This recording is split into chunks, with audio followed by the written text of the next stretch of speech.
Caso isso não ocorra, daí a gente adiciona os medicamentos às medidas não medicamentosas.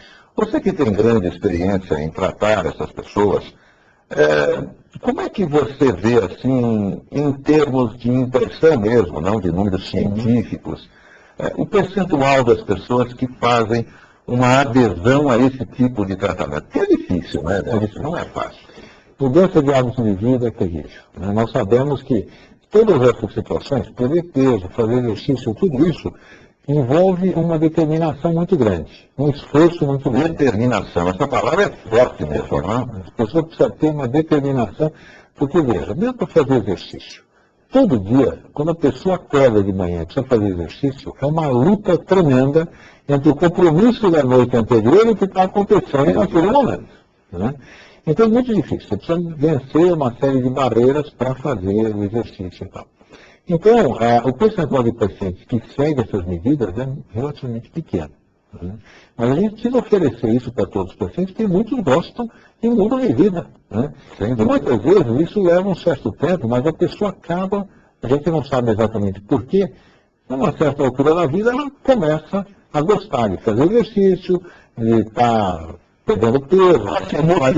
Ela foi determinada, né? Eu acho que isso é válido, eu acho que é extremamente interessante, realmente, né? E vale para tudo na vida, né? Agora, é muito difícil. Realmente, o sucesso que a gente tem é relativamente pequeno. E nós não sabemos, na realidade, como convencer as pessoas a seguirem essas orientações. Essa é a grande dificuldade, né? Esse tempinho que você disse, ou tempo que você disse, é mais ou menos em quanto tempo? 6 meses. 6 meses, né? Dá um tempo de 6 meses. Alguém pode pensar assim, puxa vida, mas se eu tenho hipertensão, o médico vai esperar 6 meses ainda para controlar, eu não estou correndo um grande risco nesse intervalo? Na realidade, não está correndo, e por isso que a gente pode fazer. O risco, é lógico, o risco sempre existe, né? Maior ou menor, mas nessa faixa o risco é muito baixo. O risco de acontecer um evento, como a gente diz, um evento cardiovascular, um infarto, um derrame, é baixíssimo, né? Então a pessoa pode ficar tranquilamente sem medicamentos durante um período. E você, quando escolheu esse tipo de tratamento, por certo, você não vai escolher esse tratamento para quem tem uma pressão exageradamente aumentada, até uma pessoa que já sabe que é hipertensa e que foi lá e que os níveis estavam elevados, né? Então, se a pessoa tem 18 por 10, vamos dizer, aí você vai começar, não só o tratamento não medicamentoso, mas com remédios, e muitas vezes 2, 3 ou 4 medicamentos, né? Dependendo do nível de pressão.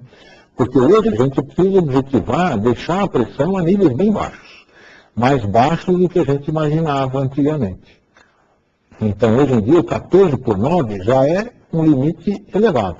A gente precisa procurar deixar a pressão em 12 por 8. Nessa faixa é onde existe o maior benefício do tratamento da hipertensão. Que benefícios são esses que as pessoas têm? O benefício é de viver mais, né? Porque a hipertensão encurta a vida, né? Isso foi mostrado na década de 50, quando as companhias de seguro americanas verificaram que as pessoas que tinham pressões mais altas morriam mais cedo. Então, na realidade, quando você trata a hipertensão, você está prolongando a vida. Você está evitando o derrame, você está evitando o infarto, você está evitando a paralisação dos rins, fazendo com que a pessoa viva mais e melhor. Provavelmente o seguro é mais caro, né, para quem tem Com certeza. Bem, Pécio, vamos tocar um pouquinho aí nos remédios existentes. Quer dizer, o que esses remédios geralmente fazem? Nós temos aí pessoas interessadas em saber isto, nós temos um público diferenciado nesse programa.